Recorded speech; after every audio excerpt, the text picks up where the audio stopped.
ठरलं तर मग मालिकेच्या आजच्या भागामध्ये गिरिजाच्या हळदीचा प्रोग्राम दाखवण्यात आलेला आहे. म्हणजेच गिरिजाला आता सायली घेऊन येते आणि आता हळदीसाठी म्हणून बसवते.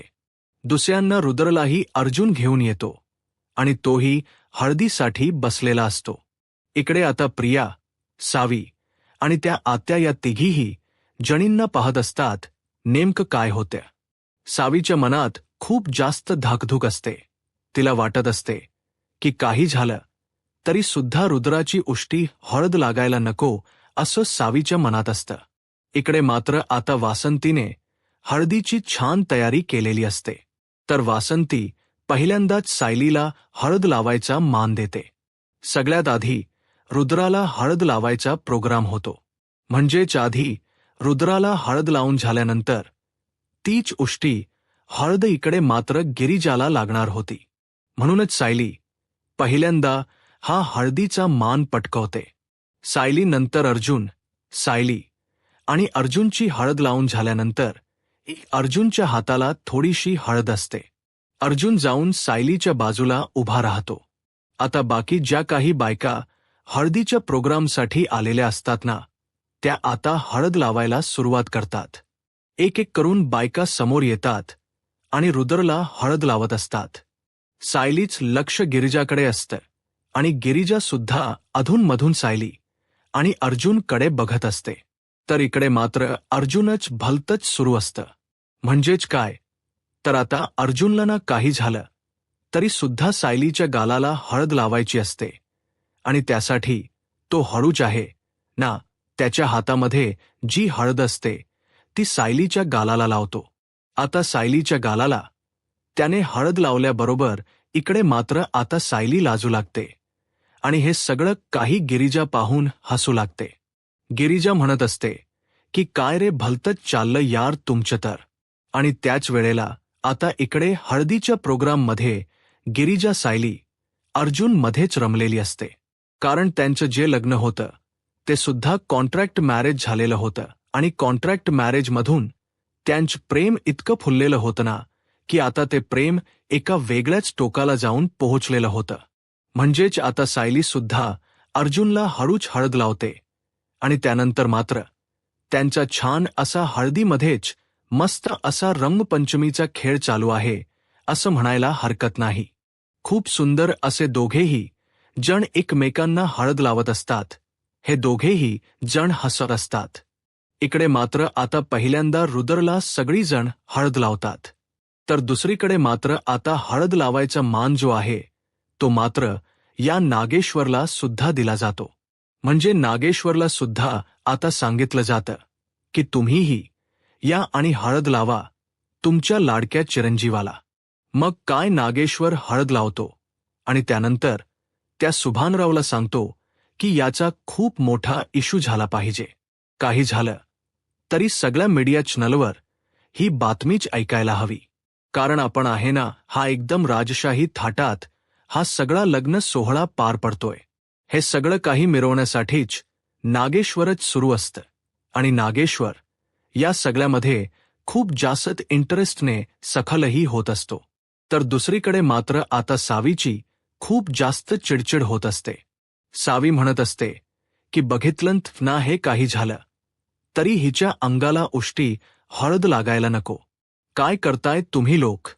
आणि त्याच वेळीला थांब 5 आकडे जे आहेत ना ते मोजच आत्या सांगते. 5 आकडे मोजल्यानंतर बाहेरून मोठा धमाक्कण आवाज येतो आणि मग काही सखी जण बाहेर पडत जातात. तर बाहेर जे आहे ना ते खूप मोठी अशी वरतून आग लागलेली असते त्यांच्या घरालाच. खरं तर ही आग कशी लागली काय लागली हे कोणालाच काहीच कळत नसतं. सगळी जण आता धावत पळत गेलेली असतात आणि कशी आग लागली याचा शोध घेत असतात. पण त्यांना ना आता कळतच नसतं वरतून आग कशी लागलेली आहे. गिरिजा घाबरते. तर दुसरीकडे मात्र आता आत्याबाई सुरू होतात की हे सगळं ना या मुलीमुळे झालेलं आहे. हा अपशकुन झालाय. मी तुम्हाला आधीच सांगत होती की ही मुलगी पांढ्या पायाची आहे, काही चालणार नाही. तरी सुद्धा तुम्ही त्या मुलीला ठेवून घेतलंत आणि आता बघितलंत ना एकावर एक कसे अपशकुन होत आहेत ते. थांबा, मी तुम्हाला सांगितलं होतं, पण तुम्ही माझं ऐकलं नाही. तोपर्यंत ना इकडे प्रिया सगळ्यांना बाहेर पाहते, तोपर्यंत तिच्याकडे चांगली संधी असते. ती आता सगळ्यांनाच बाहेर बघितल्यानंतर धावत पळत आतमध्ये जाते आणि धावत पळत आतमध्ये गेल्यानंतर ती मात्र आता सगळी काही गोष्टी आहेत त्या उधळून लावायचा प्रयत्न करत असते. मुळात ना तिला ना ती हळद उधळून लावायची असते, कारण ती उष्टी हळद काही झालं तरी सुद्धा गिरीशाला लागायला नको रुद्रची असंच तिला वाटत असतं. आणि म्हणूनच ती आधी उष्टी हळद रुद्रच्या वाटीमध्ये जी असते ती पूर्णपणे खाली फेकून देते आणि आता ती म्हणत असते की दाखवा ना, आता मला दाखवा हे सगळं करून. आणि त्याच वेळेला मात्र आता गिरिजाला असं वाटत असतं की खरंच ना मी मनापासून या लग्नाला तयार नाहीये म्हणून हे सगळं होते का, असा मनोमन गिरिजा विचार करत असते. तर सायली, अर्जुन सुद्धा एका वेगळ्याच दृष्टिकोनातून हे सगळं काही पाहत असतात. तर इकडे मात्र आता गिरिजा म्हणत असते की हे सगळं माझ्यामुळे होत्या, माझ्यामुळे अपशकुन घडलं आहे. आणि असं बोलतच ती आता आतमध्ये जायला निघते. आणि जेव्हा ती आतमध्ये येते ना तेव्हा मात्र ती येऊन बघते तर काय तिथे पूर्ण हळद पडलेली असते. आणि ती हळद पडलेली बघून सायलीला सुद्धा खूप मोठा धक्का बसतो. सायलीला आता गिरिजा म्हणते की बघितलंस का, हा तर मागे एक अपशकुन झालाच होता आणि आता हा दुसरा अपशकुन बघितलंस. आता पुन्हा एकदा ही हळद पडली म्हणजे माझ्या नशिबात हे सगळं लग्न नाही झाली, म्हणजे मी या लग्नाला मनापासून तयार नाहीये म्हणून हे सगळं घडतंय का, असं देखील गिरिजा सायलीला विचारत असते. तेवढ्यातच बाकी इतर घरातले लोक सुद्धा तिथे आलेले असतात आणि ते सुद्धा हे पाहतात. तेव्हा मात्र पुन्हा या अत्याच सुरू होतं आणि ती म्हणत असते की बघितलं का, तुम्हा लोकांना मी म्हणत होते की एकावर एक अपशकुन होत आहेत, पण तुम्हाला ती गोष्ट समजूनच घ्यायचे नव्हते, तर मी तरी काय बोलावं, असं देखील आता ती म्हणत असते. पण त्याच वेळेला आपण पुन्हा एकदा हळद तयार करूया असं सायली म्हणते, कारण ही कामना कोणाची आहेत ना मला चांगलीच माहिती आहेत. ज्या लोकांना हा प्रोग्राम चांगला होऊ द्यायचा नसतो तीच लोक असले नको ती काम करत असतात. पण काही झालं तरी सुद्धा आपण आहे ना ह्या दोघांसाठी नवीन हळद बनवूया असं ठरलेलं असतं. मग त्यामध्ये सुद्धा आत्या म्हणत असतात की तुम्ही काही म्हणा आणि काही करा, दुसऱ्यांदा हळद लावा, पण हा झालेला अपशकुन आहे, कोणी म्हणायला तयार नसेल तर नको मानू, पण मला माहिती आहे की हा केवढा मोठा अपशकुन घडला आहे ते. असं बोलूनच आत्याचं सुरू असतं. मात्र आता सायली आणि अर्जुन जे आहेत ना ते मात्र इकडे गिरीशाला आणि इकडे अर्जुन हा जो आहे तो रुद्राला सावरत असतो. त्यात सायली जेव्हा हे सगळे आरोप करत असते ना ते थेट करत असते ते म्हणजे या आत्या प्रिया या सगळ्यावर. पण आता आत्या भडकते आणि प्रिया सायलीला उलट सुलट बोलायला जाते. मग अर्जुनला त्याच्या बायकोला कोणी काही बोललेलं सहन होत नाही, म्हणूनच तो आत्याला ओरडतो आणि या सगळ्यामध्ये उगासेना नाव खराब करून घेऊ नका. तर अर्जुनला आता आत्या बोलत असते की तू कोण आहेस रे मध्ये बोलणारा. त्याच वेळेला आता माझ्या बायकोचा झालेला अपमान मी सहन करणार नाही. ती जे बोलते ना ते बरोबर आहे, हे सगळं कोणीतरी मुद्दामून घडवलं. इकडे गिरिजाही रडत असते. गिरिजाच्या डोळ्यात आलेलं पाणी हे सुद्धा आता रुद्रप्रताप पाहू शकत नसतो. तो आता अर्जुनला म्हणत असतो की मी ना माझ्या बायकोच्या होणाऱ्या बायकोच्या डोळ्यात पाणी आलेलं बघू शकत नाही. त्याचबरोबर अर्जुनही बोलतो की हो करेक्ट आहे, कारण मीही माझ्या बायकोला कोणी उलट सुलट बोललं ना तर ते सहन करत नाही. अगदी तुझंही तसंच आहे, तू काळजी करू नकोस, सगळं काही नीट होईल.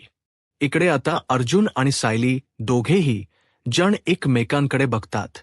तर आता अर्जुनने सायलीला डोळ्यानेच इशारा केलेला असतो आणि जेव्हा अर्जुन सायलीला डोळ्याने इशारा करतो तेव्हा मात्र आता त्या दोघांच ठरलेलं असतं की या दोघांचेही मूड ऑफ आहे, कारण या दोघांनाही उष्टी हळद लावली गेलेली नाहीये.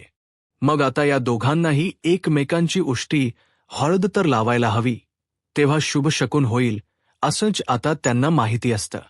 मग आता सायली आणि अर्जुन या दोघांनाही आता व्यवस्थित माहिती असतं की काय करायचं आहे ते. म्हणूनच आता दोघेही जण डोळ्याने इशारा करतात. सायली आता म्हणत असते गिरिजाला की चल आपण जाऊया, आपण फ्रेश होऊया, कारण आता आपल्याला बाकी इतरही काम करायचे आहेत, असं बोलूनच ती आता तिला घेऊन जात असते. तर दुसरीकडे मात्र आता अर्जुनही त्या रुद्राला घेऊन चाललेला असतो आणि मुद्दामना दोघांनाही ढकलतात. दोघांनाही ढकलल्याबरोबर आता अर्जुन हा मागे राहतो, तर इकडे सायली ही मुद्दामून मागे राहते. तिने फक्त गिरिजाला पुढे केलेलं असतं आणि जोरात त्याला ढकललं सुद्धा असतं. इकडन रुद्र आणि दुसरीकडन गिरिजा या दोघांनाही ढकलल्यामुळे आता गिरिजा डायरेक्टली त्या रुद्रच्या मिठीत जाऊन अडकते. आणि जेव्हा रुद्रच्या मिठीत ती जाऊन अडकते ना, तेव्हा मात्र रुद्र तिला सावरतो. रुद्रच्या गालाची हळद आता गिरिजाला लागलेली असते आणि जेव्हा रुद्रच्या गालाची हळद गिरिजाला लागते ना, तेव्हा मात्र गिरिजा त्याच्याकडे पाहू लागते. आणि त्याच वेळेला आता रुद्रचा हातही गिरिजाने धरलेला असतो आणि त्यामुळेच ना गिरिजाचा हात आणि रुद्रचा हात एकमेकांना घासल्यामुळे आता मात्र अजूनच हळद लागलेली असते, म्हणजे हातालाही लागलेली असते. आणि त्याचसोबत इकडे मात्र तोंडालाही उष्टी हळद लागलेली असते. आणि त्यामुळेच ना आता त्यांना जे हो असतं ते तर फायनली सक्सेस झालेलं असत. उष्टी हळद लागलेली असते आणि त्यामुळेच ना आता खूप जास्त आनंद जो आहे तो खरंतर इकडे सायली आणि अर्जुनला होतो. सायली आणि अर्जुन म्हणतात की चला, फायनली आपल्याला जे हवं होतं ते झालेलं आहे. म्हणजे या दोघांची उजळ एकमेकांना लागलेली आहे म्हटल्यावर आता आपल्याला हरकत नाही, आपण शुभ शकून मानायला हवा. आता सगळ्याच गोष्टी नॉर्मल झाल्या आहेत असं देखील आता म्हटलं जातं. आणि मग काय, या सगळ्या गोष्टी जेव्हा सांगितल्या जातात ना, तेव्हा सगळी जण खूप जास्त खुश होतात आणि त्यांनाही पटतं की हे बरोबर झालेलं आहे. म्हणजेच काय, तर इकडे आता सायली आणि अर्जुनने जो काही प्लॅन केला होता त्यामुळे मात्र आता हे दोघंही जण एकदमच जवळ आलेले असतात आणि त्यामुळेच आता या दोघांच्याही गालावर छान अशी लाली ही चढलेली असते. हे बघूनच आता इथे आत्या पायीच्या तळपायाची आग मस्तकात जात असते. ती मात्र खूप जास्त चिडलेली असते, कारण तिला वाटलंही नव्हतं की हे सगळं असं होईल. पण या सगळ्या गोष्टी झाल्यामुळे ना आता मात्र आत्याही बघतच राहते आणि त्याचबरोबर इकडे असणाऱ्या या सगळ्यांचाच प्लॅन फ्लॉप झालेला असतो. प्रियाची तर खूप जास्त चिडचिड होत असते, म्हणजे प्रिया दरवेळेला ठरवत असते की काही ना काही करायचं, पण त्यावेळेला तिच्या प्लॅनना सक्सेसच होत नाही. दुसरीकडे मोनू आणि बाबा तयार होत असतात आणि त्याच वेळेला आता जेव्हा ते तयार होत असतात ना, तेव्हा त्यांना घ्यायला गाडी आलेली असते. आणि ती जेव्हा गाडी बाहेर येते तेव्हा त्यांना सांगितलं जातं की तुमच्यासाठी नागेश्वर साहेबांनी गाडी पाठवली आहे.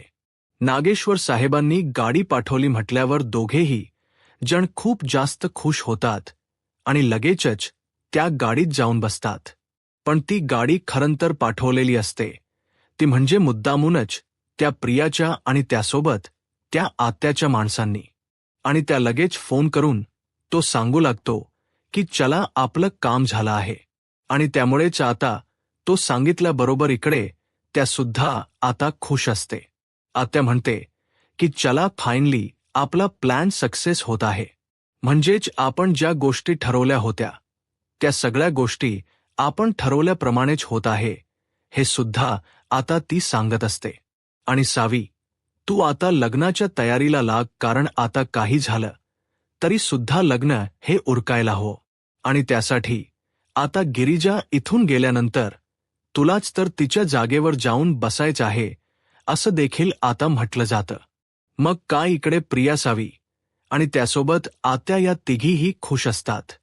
आता त्या ठरवतात की चला, फायनली आपण ज्या गोष्टी ठरवल्या होत्या त्या अगदी आपल्या मनाप्रमाणे होत आहेत. सावी ही खूप जास्त खुश असते. दुसरीकडे आता हळद तर लागलेली असते, पण आता हा हळदीचा प्रोग्राम झालाय म्हटल्यावर पुढे देखील आता आपल्याला बरीच काम करायचे आहेत असं सायली म्हणते. त्याच वेळेला मात्र आता सायली ही गिरिजाला सावरत असते. तेवढ्यातच ना गिरिजाचा फोन वाजतो. गिरिजाच्या वडिलांचा गिरिजाला कॉल आलेला असतो आणि त्यामुळे आता गिरिजा कॉल रिसीव्ह करते. गिरिजाला आता वडिलांबद्दल माहिती मिळते की त्यांच्या वडिलांची तब्येत खूप जास्त बिघडलेली आहे आणि ही गोष्ट जेव्हा गिरिजा ऐकते तेव्हा मात्र तिला खूप मोठा असा धक्का बसतो. ती आता विचार करते की हे सगळं कसं काय होऊ शकतं आणि त्यामुळेच ना ती खूप जास्त बिथरते. मागचा पुढचा विचार न करता लगेचच आता तिने बाहेर पडलेली असते. तेव्हा मात्र आता प्रिया सावीच्या कानात हळूच कुचपुसते, चला खाईनली चला, तुला जे हवं होतं ते आता सक्सेस होत आहे. म्हणजेच काय तर आता आपल्या मनासारखं होणार नाही सावी, तयार रहा. दुसरीकडे आता अस्मिताच डोहाळे जेवण असतं. अस्मिताच्या डोहाळे जेवणासाठी खूप सुंदर अशी तयारी केलेली असते आणि त्याच वेळेला आता अस्मिता ही खूप जास्त लाजत असते. कल्पना आणि प्रतिमाने तिला खूप छान असं तयार केलेलं असतं. अस्मिता आता म्हणत असते की माझ्या चेहऱ्यावर ग्लू आला आहे, पण मला ना अजूनही असं वाटतं ना की लवकरात लवकर सचिन यायला हवा. असंच ती वाट बघत आता इकडे तिकडे पाहत असते. तर दुसरीकडे गाडीतून जात असतानाच इथे मात्र विचार येत असतो की काय चाललं आहे नेमकं. खरंच ना काहीच कळायला मार्ग नसतो, कारण हा रस्ता ना नेहमीचा नसतो.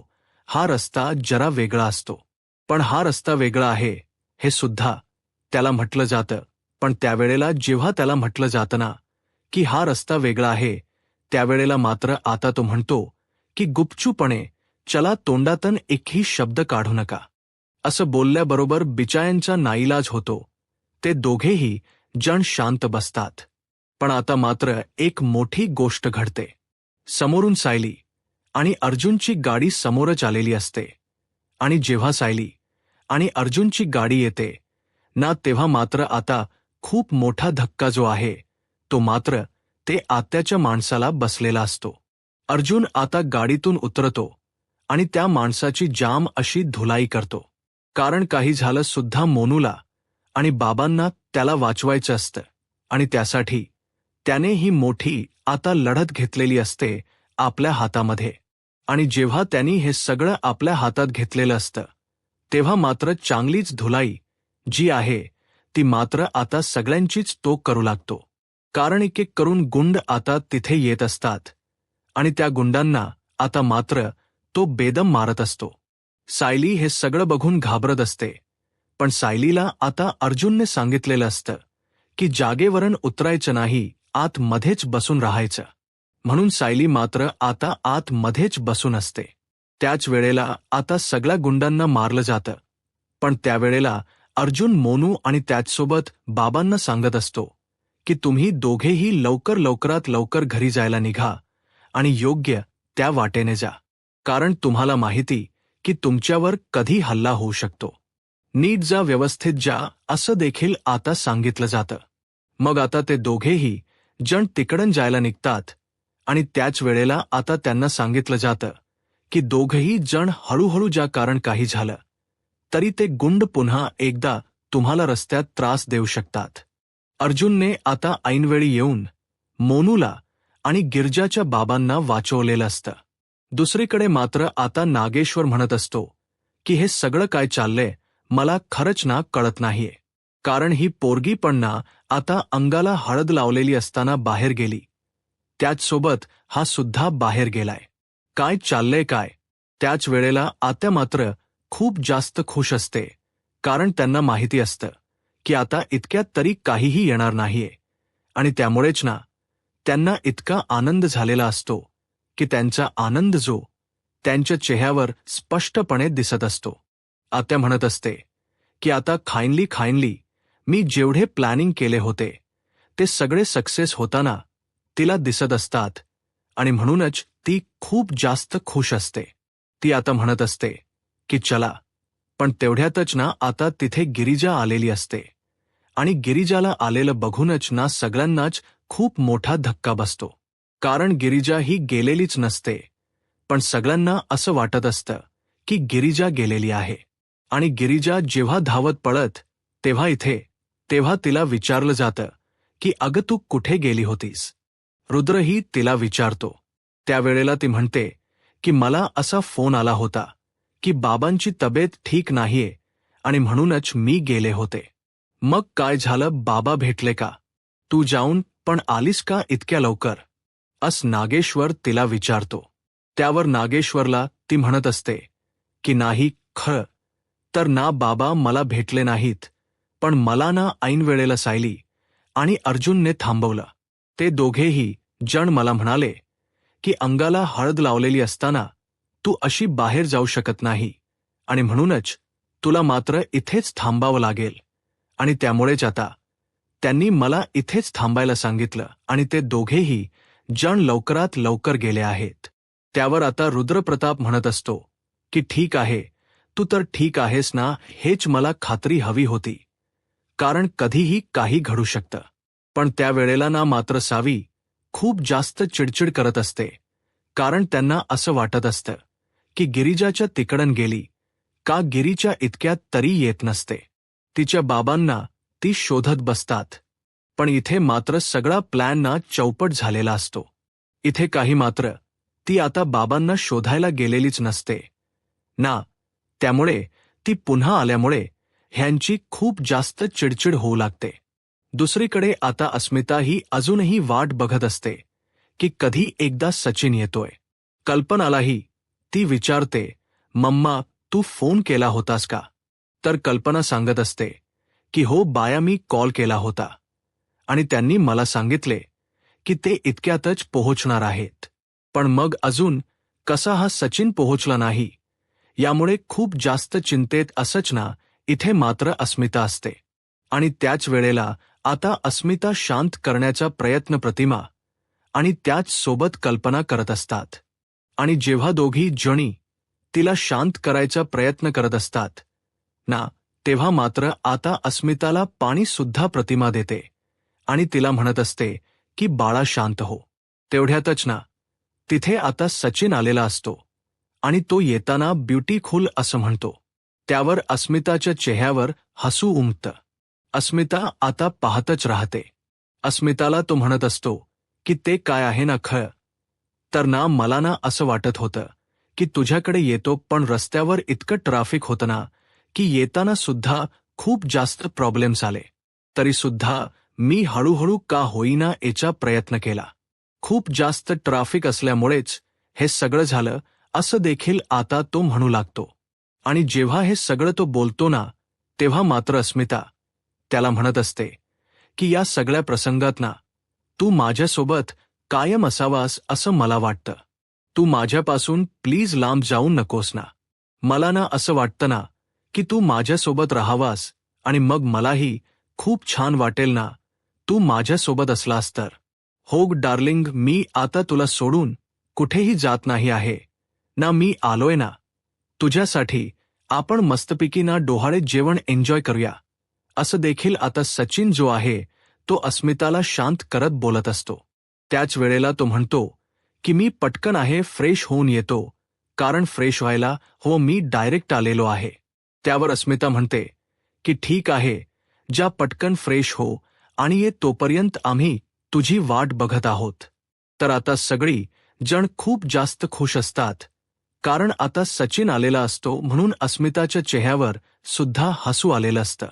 तर दुसरीकडे मात्र अजूनही आता आणि बाबा घरपर्यंत पोहोचलेले नसतात, म्हणूनच खूप जास्त काळजीना वाटत असते इथे असणाऱ्या या गिरिजाला. आणि तेवढ्यातच ना मोनू आणि त्यासोबत बाबाही आलेले असतात. आणि जेव्हा मोनू आणि बाबा तिथे येतात ना, तेव्हा मात्र आता तिथे कुठे जाऊन गिरिजाचा जीव भांड्यात पडतो. आणि तेव्हा मोनू आणि बाबा जेव्हा येतात तेव्हा ती लगेच त्यांना जाऊन भेटते. पण दुसरीकडे मात्र सावी आणि प्रिया यांची तोंड पाहण्यासारखी झालेली असतात. कारण आहे ना, त्यांनी जे ठरवलेलं असतं ना ते सगळं काही फ्लॉप होतं. कारण बाबांना गायब करायचं आणि त्याचसोबत गिरिजाला लग्न मंडपातून गायब करावं, हे सगळं त्यांचं प्लॅनिंग असतं. पण ते सगळं प्लॅनिंग ऐन वक्ताला फ्लॉप झालेलं असतं. आणि जेव्हा हे सगळं प्लॅनिंग फ्लॉप होतं ना, तेव्हा मात्र आता त्यांना काय करू आणि काय नको असं झालेलं असतं. पण पुढे मात्र आत्याबाई घाबरलेली असते. आता हे सगळं माझ्या अंगाशी यायला नको. म्हणजे झालं नाही तर सगळीजण माझ्यावरच येतील, कारण त्यांना असं वाटेल की हे सगळं काही मी केलेलं आहे. पण आता बघूया काय होते ते, असा विचारही आता ती करत असते. दुसरीकडे मात्र आता प्रियाही म्हणत असते की काय करून बसलं, हे सगळंच फ्लॉप गेलं. कोणताही प्लॅन सक्सेस होत नाहीये. तर दुसरीकडे गिरिजा आपल्या बाबांना विचारत असते की बाबा, तुमची तब्येत तर ठीक आहे ना? तुम्हाला काही झालं तर नाही ना? तर बाबा म्हणतात की मला काही झालं नाही, पण मला नागेश्वर साहेबांनी गाडी पाठवली असा निरोप आला म्हणूनच तर मी घरातनं बाहेर पडलो नाही. तर मी कशाला घरातून बाहेर पडलो असतो, असं देखील आता बोललं जात असतं. आणि त्याच वेळेला आता इकडे मात्र मी गाडी पाठवली असती दत्तू साहेब, तर तुम्हाला सांगितलं असतं ना. मग मोनू सांगत असतो की आम्ही ना आरडा केला तेव्हाच ना अर्जुन दादा आहेत ना तिथे आले. आणि अर्जुन दादा जेव्हा त्यावेळेला इथे आले ना, त्यावेळेला आमचा जीव थोडक्यात वाचला नाही, तर आम्हाला ते गुंड घेऊन चाललेले होते. मग अर्जुन सर आणि त्यासोबत सायली कुठे आहे असं देखील विचारलं जातं. मग ते ना त्या गुंडांच्या मागे गेले आहेत. ते गुंड नेमके कुठे गेले आहेत ना, त्याचा शोध घेण्यासाठी असं देखील आता म्हटलं जात असतं. मात्र एकूण एक सगळ्या गोष्टी ऐकून धक्का बसत असतो.